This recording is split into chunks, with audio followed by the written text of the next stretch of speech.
अत्यंत दरिद्र त्रिजट, एक ऐसा ब्राह्मण जिसके पास धोती का वस्त्र भी फटा हुआ था,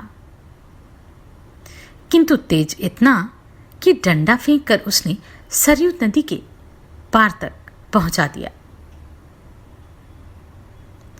जाने आगे सीता, लक्ष्मण और श्री राम का वन के लिए गमन। इस अध्याय में श्री वाल्मीकि निर्मित आशामयण आदि काव्य के अयोध्या कांड में 33वां सर्ग। नमस्कार। मेरी इन ऑडियो बुक्स को सराहने के लिए धन्यवाद। अगर आप अपना योगदान देना चाहते हो और आपका सामर्थ्य हो तो स्क्रीन पर दिए गए QR कोड के और ज्वाइन बटन के द्वारा आप यह कार्य कर सकते हैं। विदेह कुमारी सीता के साथ श्री राम और लक्ष्मण ब्राह्मणों को बहुत सा धन दान करके वन जाने के लिए उद्यत हो पिता का दर्शन करने के लिए गए। उनके साथ 2 सेवक श्री राम और लक्ष्मण के वे धनुष आदि आयुध लेकर चले, जिन्हें फूल की मालाओं से सजाया गया था। सीता जी ने पूजा के लिए चढ़ाए हुए चंदन आदि से अलंकृत किया था। उन दोनों आयुधों की उस समय बड़ी शोभा हो रही थी। उस अवसर पर धनी लोग प्रसादों, हम गृहों तथा विमानों की ऊपरी छतों पर चढ़कर उदासीन भाव से उन तीनों की ओर देख रहे थे। प्रासाद 3 मंजिले महल होते हैं। हम गृह राजभवनों को कहा जाता है तथा विमान 7 मंजिले महलों को कहा गया है।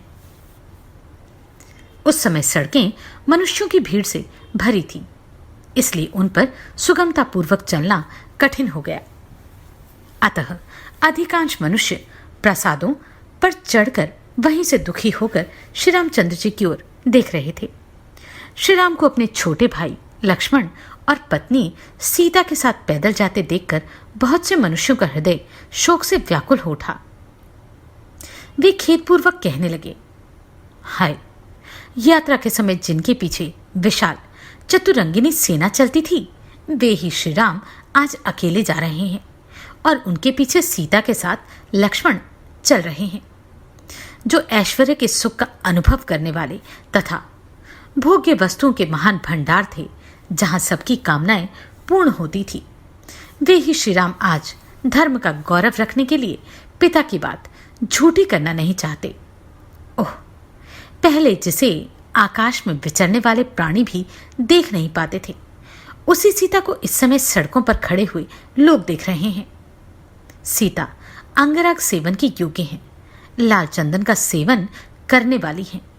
अब वर्षा, गर्मी और सर्दी शीघ्र ही इनके अंगों की कांति फीकी कर देगी। निश्चय ही आज राजा दशरथ किसी पिशाच के आवेश में पड़कर अनुचित बात कह रहे हैं, क्योंकि अपनी स्वाभाविक स्थिति में रहने वाला कोई भी राजा अपने प्यारे पुत्र को घर से निकाल नहीं सकता। पुत्र यदि गुणहीन हो तो भी उसे घर से निकाल देने का साहस कैसे हो सकता है?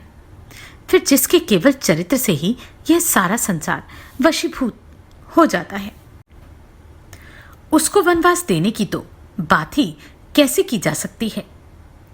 क्रूरता का अभाव, दया, विद्या, शील, दम, इंद्रिय संयम और शम अर्थात मनोनिग्रह, ये 6 गुण नरश्रेष्ठ श्री राम को सदा ही सुशोभित करते हैं, अतः इनके ऊपर आघात करते हैं।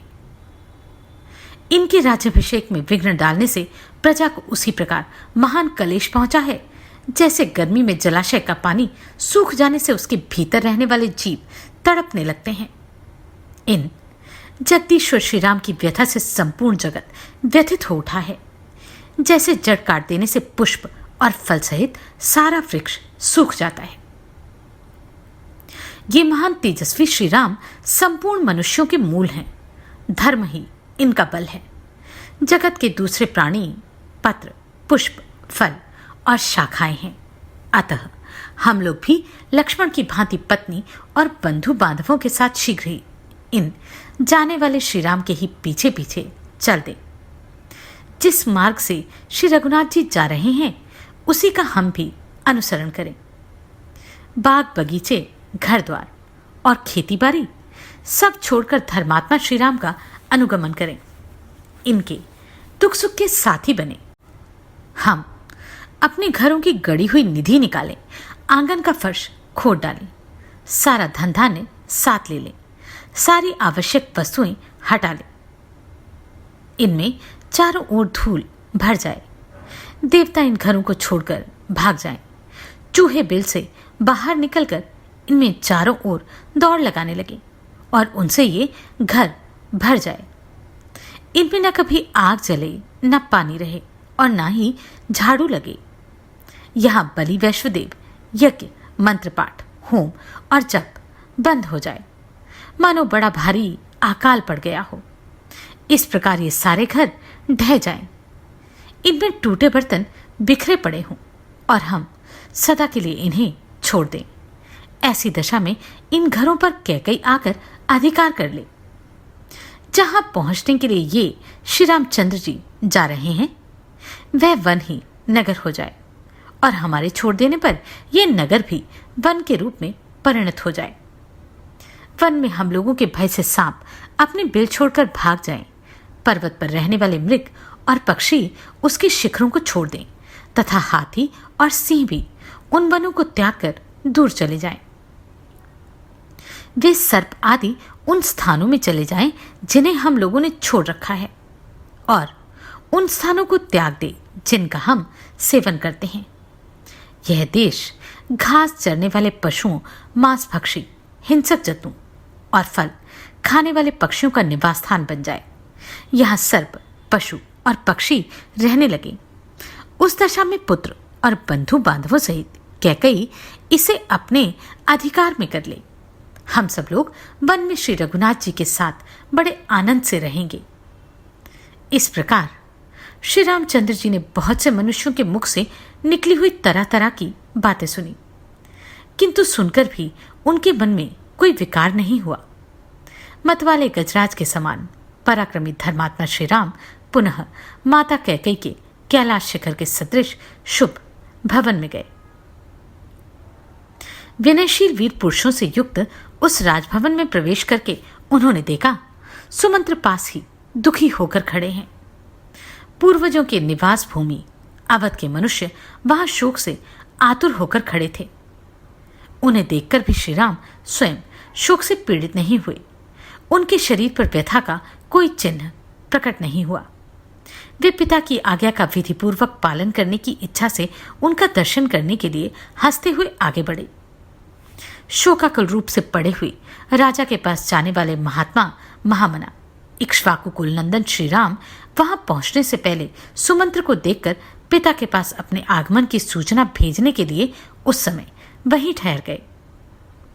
पिता के आदेश से वन में प्रवेश करने का बुद्धिपूर्वक निश्चय करके आए हुए धर्मवत्सल श्री रामचंद्र जी ने सुमंत्र की ओर देखकर इस प्रकार कहा, आप महाराज को मेरे आगमन की सूचना दे दें।